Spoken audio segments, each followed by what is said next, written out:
anh ấy chọn minister te po lau zuk dor to ni te hanin an soi che khong ai ni minister dor dan vel te min han soi sakla ya minister khachu kan dor ngun mai kan soi du berzo khachu zong in kan high school mutur kha min chu pui boxi an juk soi ve chen boxi ke kha unit president kan ni boxia ke khan nas takin ka ti boxia zong khan makam khan ron be ve bok nen kha ti khanin kan ni chu ni high school khu te chuanin kan mu lo kha ka hlau boxia ke khanin rem riat ka chuata ni azin tu rakha thona ticket la vek to sia azin tu rakha ka zui char pin dana kal kal zela room kal zela azun dot ka kal zela tikanin I sian teng san chu vele ro ati hei I sign ma chunin ka kal kiang don lo ka tia a lekha ama lekha ka pek ngei na tur high school pek ngei na tur lekha ka king kat mai ni hei pek ngei tur ti easy ama chunin ka zui char don che ka tia min ning lu tu ka local to su tia ngai yan tu man ka room an local ngai lo ka tai do ka khoi local tur atia voi ni min nem thua a room pa chonin pon thua engemo thil nom nokar kan min nem beta di chu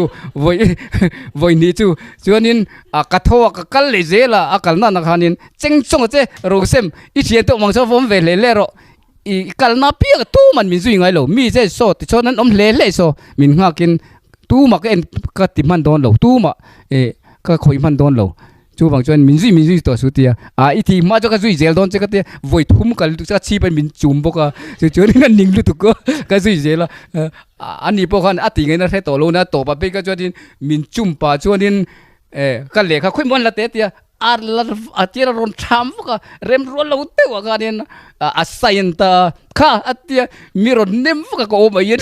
min nem thu tela chu po chori jorin tok te ka tia ka hon san ta chan chu khatia ka ti lo khan jorin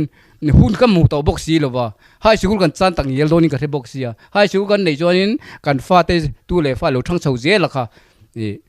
khati khanin kan ni lo na tur kan ni boxia cái này khai zong in kho ter thei jok pe chonin kan chan mai don ni